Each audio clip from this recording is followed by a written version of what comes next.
মালদার তৃণমূল নেতা কাউন্সিলর বাবলা সরকার খুনের ঘটনার প্রতিবাদে ফের মালদায় পথে নামলেন নাগরিক সমাজ। খুনকাণ্ডের মূল চক্রী সহ খুনের ঘটনায় জড়িত সমস্ত দুষ্কৃতীদের ফাঁসির দাবিতে মিছিল করলেন মঙ্গলবার। এদিন সকাল 10টা নাগাদ এই মিছিল সংগঠিত করেন মালদা শহরে 22 ও 26 নম্বর ওয়ার্ডের সাধারণ নাগরিকরা। তারা মালদা কলেজ ময়দান থেকে একজোট হয়ে মিছিল বের করেন। মিছিলটি শহরের বিভিন্ন পথ পরিক্রমা করে পরিক্রমা শেষে মালদা জেলা আদালতের গেটের সামনে মিছিলে অংশগ্রহণকারীরা জোরদার বিক্ষোভ দেখান। মিছিল ও বিক্ষোভের সামিল সকলেই তৃণমূল নেতা বাবলা সরকার খুনের ঘটনায় ধৃত মূল চক্রী নরেন্দ্রনাথ তিওয়ারি সহ তার সমস্ত সহযোগীদের দৃষ্টান্তমূলক শাস্তির দাবিতে সুর চড়ান। মালদা থেকে বিশ্বজিৎ মণ্ডলের রিপোর্ট।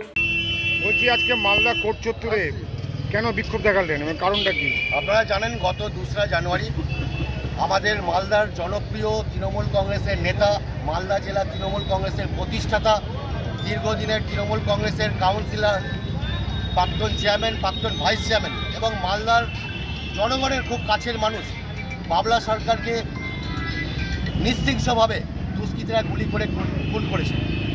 আজকে তার গত 2রা জানুয়ারি থেকে আজ আমাদের 11ই মার্চ, এতগুলো দিন হয়ে গেল।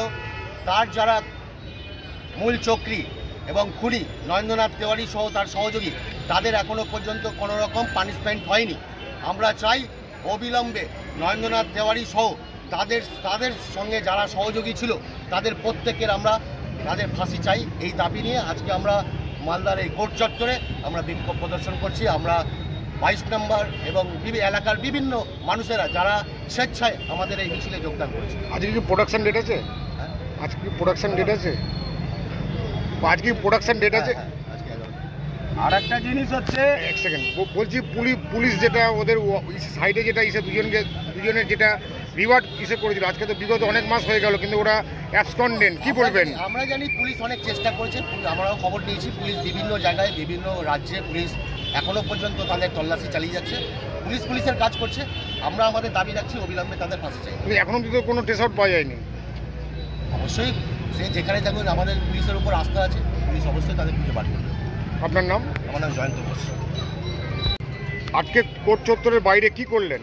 আজকে আমরা কোর্ট চত্বরের বাইরে নাগরিক সমাজ আজকে যেভাবে নরেন্দ্রনাথ তিওয়ারি আমাদের প্রিয় নেতা, প্রাণের মানুষ বাবলা সরকারকে খুন করেছে, তার আমরা অবিলম্বে ফাঁসি চাই এবং তার সমস্ত সহযোগীদের ফাঁসি চাই। এবং যারা এখনও পর্যন্ত পালিয়ে বেড়াচ্ছে, প্রশাসনের কাছে অনুরোধ করব, প্রশাসন চেষ্টা করছে, আরও দ্রুততার সঙ্গে চেষ্টা করে তাদেরকে গ্রেপ্তার করুক এবং এই সাজা অবিলম্বে হোক এবং ফাঁসি চাই। কারণ নরেন্দ্রনাথ তিওয়ারি জেলের মধ্যে থেকে তার পরিবার দিয়ে নাগরিক সমাজে এবং 22 নম্বর ওয়ার্ডে এবং 26 নম্বর ওয়ার্ডের মানুষকে ভয় দেখাচ্ছে, ফোনে থ্রেট করছে। উনি যদি ছাড়া পেয়ে যায় তাহলে ওখানে রক্তগঙ্গা বইবে, মানুষরা শান্তিতে বসবাস করতে পারবে না। তাই আমরা চাই সেই প্রকৃত দোষী নরেন্দ্রনাথ তিওয়ারিকে অবিলম্বে ফাঁসি দেওয়া হোক। জেলখানায় ফোন পাচ্ছে কি করে? জেলখানা থেকে ফোন না, তার পরিবার ফোন করছে, যারা এই আন্দোলনের সঙ্গে সংগঠিত তাদেরকে ফোন করছে, তার পরিবারের লোকজন প্রাণে মারার হুমকি দিচ্ছে। যাদেরকে ঠেট করে তাদের বিরুদ্ধে কোনো থানায় কমপ্লেন করেছে? অনেকে থানায় কমপ্লেন করতে সাহস পাচ্ছে না। তারা আমাদের নাগরিক সমাজকে জানাচ্ছে, আমরা সেই জন্য গর্জে উঠেছি। আজকে কি প্রোডাকশন ডেট আছে? আজকে প্রোডাকশন ডেট আছে। কি অনেক দিন তো হয়ে গেল, এখনো অবধি কোনো?